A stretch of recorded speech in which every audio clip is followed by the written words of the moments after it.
Welcome back to the Brew Crew Podcast, everyone. This is day 22 and 23 because I missed yesterday's beer.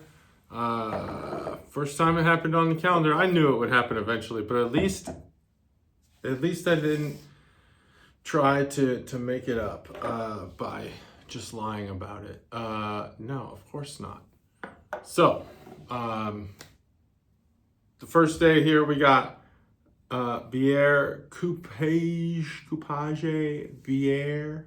This is a beer out of Brussels, and it is 11.2 fluid ounces. That's the wrong number. 6.2% alcohol. I'm glad that it's that because the next beer is quite large. So we're gonna go ahead and crack this baby open. It was a good trip. I had a trip to Chicago, saw Chuggalo Bobby 321, and we did some beers. We hit some breweries. Man, this one's getting hard. This one's not, I think it needs to be on the wall. Ooh, it's a little shook up. All right, there we go. Okay. This is Belgian beer, so it's gonna have that going for it. Ooh, it smells really good. Had some great conversations. This is imported by Lime Ventures, Concord, California. Unfiltered amber craft beer, re-fermented in the bottle. Pour without the sediment. Okay. It can be drunk separately. Store in a cool and dark place. Lots of stuff going on there. Drink without the sediment. Pour without the sediment. All right, there's the bottle art. Coupage. I thought it was like DuPage, which is a county in Illinois, but it's not. Coupage, something like that. That's an interesting. It smells way different than it tastes. Wow, what a beer! Had a lot of fun in Illinois. Definitely ate it up. Just broke the diet completely. If you've been following on the mothership, trying to get in shape for Mexico, totally busted that. Had some home run and pizza, which I love. Also, ate a bunch of Christmas cookies and, drank a lot of beer. Bobby and I went to 2 breweries, Workforce and Garage Band. Workforce, amazing. Got a beer for the podcast for that, so that'll be fun to do. Garage Band, awesome. Really great hospitality. I think that Garage Band had better hospitality than Workforce. Workforce was a little busier, so I understand, but it seemed like every time I was going to talk about beer to the bartender, he wanted to tell me something. And sometimes in life, you meet people who just want to talk. They want their own voice to be heard. And a lot, oftentimes we don't want to hear other people speak. And that happens. And that seemed to be that guy's kind of thing. It's not a conversation. It's more, let me just tell you some things so you know that I'm establishing my dominance. But in the end, their beer was really good. The 25th or the 2025 barrel-aged line that they had was phenomenal. So this Bière de Coupage, it's interesting because it smells like a sour. On first taste, it didn't really have a sourness about it, but it does now, that second sip. It's really interesting. It has like a Belgian sour smell. It's got key elements of both. Wow. What the heck? This is a weird beer. Quintessence Blend 2025. Wow. It's got a lot going on here. There's a lot. Beer blended with Cantillon Lambic for Quintessence 2025. I wonder what that is. That is probably a festival of some sort.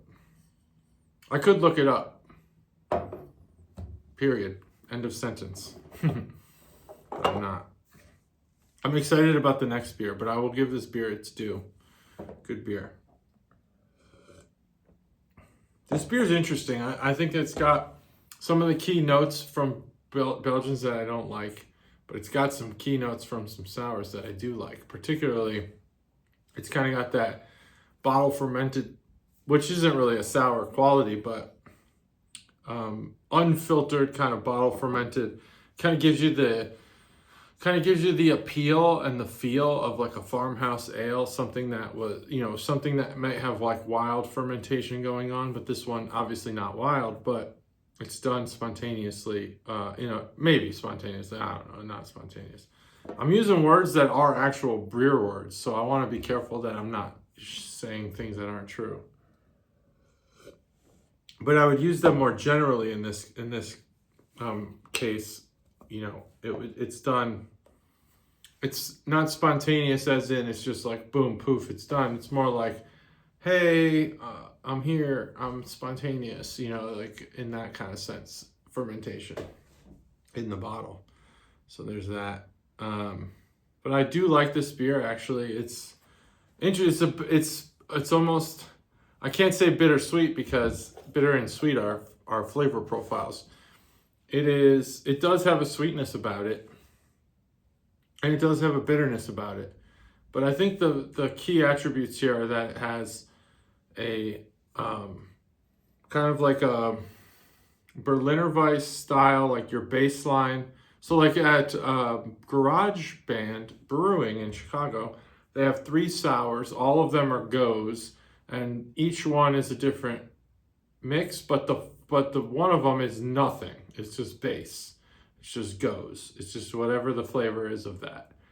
And that was interesting because I've never kind of just had that, or I've never had it admitted through the dissemination that it was just flavorless, goes. It's just, nothing was added to this. It's just, you get what you get.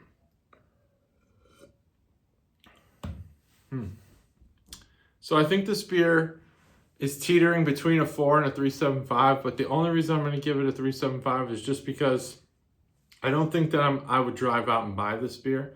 And a 4, we're starting to approach that, like, I want more. I maybe not drive out and find it, but if my friends have more, I definitely say, hey, yeah, let me get that one. I like that beer. With this 3.75, I'm probably just grateful I had it. I like it. I appreciate it. I'm not going to return to it. So 3.75 on the Bière Coupage beer. Yeah, J Coupage. There's a D in there. There's a D in there. It is. Again, our boner segment. All right, we got to do the next beer, but I got to make it seem like I'm trying to pretend it's a different day. And poof, it's day 23 now, and we're talking about a beer that has been one that I've really desired this whole time. I was really curious, when are we going to do Mushhushushu? And it's today, the 23rd day of the Advent calendar. Now, for those who don't know, I did just get back from Chicago, from Illinois. And by just got back, I mean, I'm talking like I unloaded the car and I came out to do the beer review. So like minutes ago, not even an hour. But I am excited to do this. Rhinegeist it's Mushhushushu. So 4 shoes. What? Well, 4 U's. 1, 2, 3, 4. So there's 4 U's. 3 shoes. Mushhushushu. Mushhushushu. It doesn't matter. This is Rhinegeist. I'm excited for this one. This is a ale, I believe. This is a dark ale. 3, 2, 1. Got it. Boom. There we go. I was excited. I picked this one out from the cellar. So thank you, Gus and Matt in the Barrel House, for allowing me to go into your cellar and choose this beer. It is dark. Is this a stout? I should have looked it up. I can't. I'm using my phone to record. Wow. Wow. Smells great. 11.3. This is 2019 Rhinegeist Mushhushushu. There we go. Let's get that focus. Let's get that focus. Come on, focus. We got it. Boom. Look at that. There it is. There it is.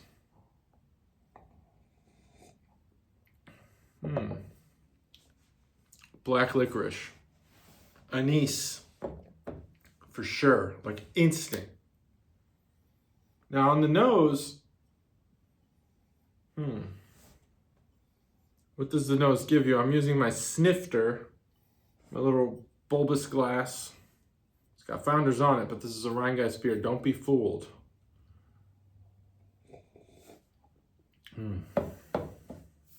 Wow. This beer has character. It is good. It is. This has been in my car because I wasn't sure if I was going to drink this beer with Bobby or not. So it is at room temperature. It is at car temperature. And today it's a good 50 degrees outside. What is this? It's definitely Star of Anise or whatever they call that stuff. Cool thing, we went to the Lincoln Park Zoo while we were in Chicago. Now, haven't been to the Lincoln Park Zoo in quite a long time. That is an underrated zoo, if it's rated at all. It is amazing. The exhibits are like right in front of you. It's crazy how good this zoo is. I can't believe it. It's actually free. So if you're in Chicago, go there. It's amazing. Including you Wisconsinians who, like to use terms like fit and all that dumb shit. You would enjoy the Lincoln Park Zoo. There are so many things to enjoy in Chicago. At least 10 times as many things as there are in Green Bay, and probably 40 times more than there are in Milwaukee. I've been to Milwaukee. I enjoyed myself in Milwaukee. You're allowed to enjoy yourself in places that you consider to be rivals. It's okay. But the Lincoln Park Zoo, wow. The gorillas are right there, right in front of you. There's a place you could interact with them if they're open to interacting with you. We saw vultures get fed. We were there at just the right time to watch them get fed. That was cool. Lincoln Park Zoo, awesome. So Star of Anise reminded me of Birds of Prey. That's where I got that from. This is a good beer. I think that the character in this beer should be more lively. I want to give this beer a 5 because I'm determined, but in the spirit of the Brew Crew podcast, I can only give it what I'm allowed to, I can only give it honesty. And in all honesty, this beer is phenomenal. It's got an incredible amount of flavor to return to. It actually is quite simple, and maybe in its simplicity is the genius here. I don't know what Mushhushushu means, but that's okay. No assholes beyond this point. What I would like is, I don't know what I want in this beer. Maybe amp up that flavor, amp up that licorice flavor. Wow, it's good. I think I need to just have, because I want more, I can't give it a 5. 4.75 on this beer. Mushhushushu. Really, really good. I guess that means Matt's beer wins, but it wasn't. It was a roller coaster because, not everybody gave that beer a phenomenal score. I think this beer is great. It would benefit from maybe some creaminess, maybe some, not sweet. Don't bring any more sweet. Maybe maybe the viscosity needs to be amped up. Maybe the Star of Anise needs to be amped up. I don't know. 11.3. It's great. Now I did have at Workforce, which I talked about yesterday. Wink. It's day 22. Obviously today. We had a black Pilsner. That was interesting. And I said, "Oh, what is the characteristic of a black Pilsner?" And this is why I wasn't a huge fan of the commentary and the conversation. Is he said, "Well, roasted malts, obviously." I was like, "Oh, obviously, duh."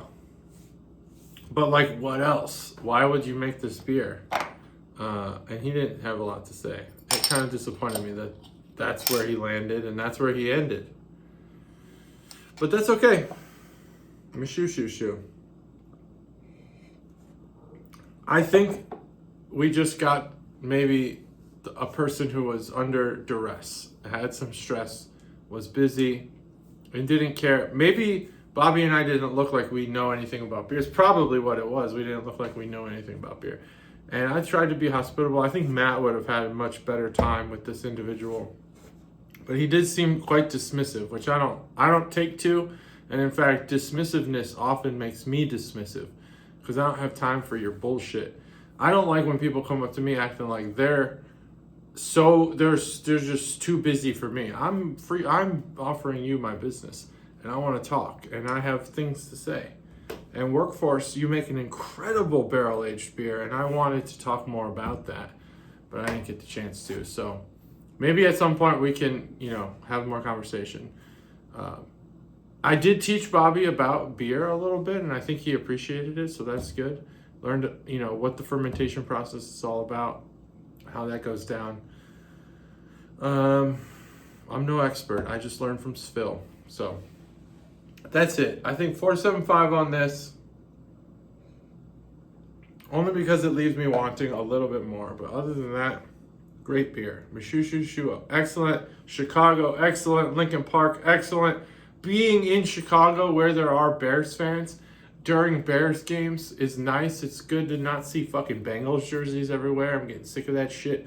Bengals fans, I have to admit, I thought Pirates fans were unappreciative, but they're not. They appreciate what they have. I have to acknowledge Pirates fans that when they have something, they're good with it.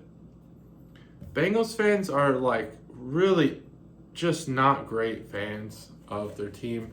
And I think that stems from this Ohio State thing where you go flip the switch on and off and be like, oh, I didn't really go to Ohio State, but I'm a huge fan. So when they suck, you could be like, oh, I don't know, I just like the team. And when they're really good, you're like, I identify as Ohio State. But same thing with these Bengals. I don't get it. They just went to the Super Bowl a couple of years ago, and everyone's just like, we suck, we're terrible, oh, we're in the gutter. It's like a woe is me victimhood mindset where they're like, if we're just a little bad for 1 year, we got to play like we've just been the worst team. We're just getting all of the horrible shit that's happened to us. But it's nuts when there's Bears fans sprinkled around Ohio. But when you go to Chicago and you walk into a bar and everyone's wearing Bears gear, it's fucking awesome. I miss that. I do miss that. I don't miss the city though. There are too many people in Illinois. There's too many people. I'm not saying that there needs to be a Thanos style event or anything, but I'm just saying that where did all these people come from and where are they going?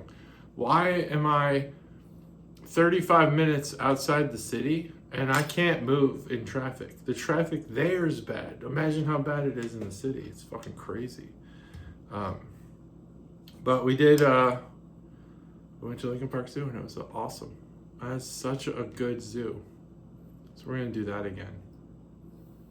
That's it. That's day 22 and 23. Brew Crew Podcast. Don't forget, tomorrow's the last day. And I want everyone to have a happy holidays. No matter what holiday you celebrate, even if you celebrate no holidays. Because you're just holidays are against my beliefs. I want to be, maybe you just want to be calendar blase. Maybe that's your belief, is just blase calendars. And by the way, there's no shame in celebrating things. Just celebrate. Have fun with life, man. There's only one of them. And at some point, you're going to get to the end and be like, I should have celebrated more. Celebrate. You don't have to celebrate Christmas or Hanukkah or Festivus or any of this. You could just celebrate being with friends. And that's probably, or family. Obviously, family and friends. Those are the things, or sometimes your family is your friends. Those are the things that matter. So make sure that you celebrate them while you can.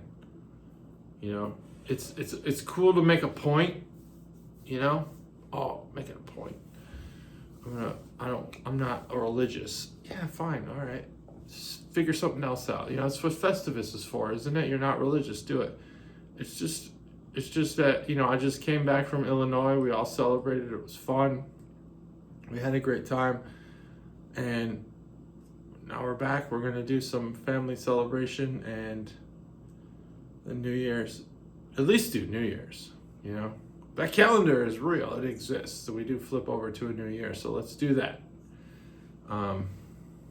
unless you live in China. Then you do that in February or March or whenever that is. But if you live in China and you're watching this, I don't know, you probably aren't enjoying yourself because this isn't good Chinese content. That's it. Bye.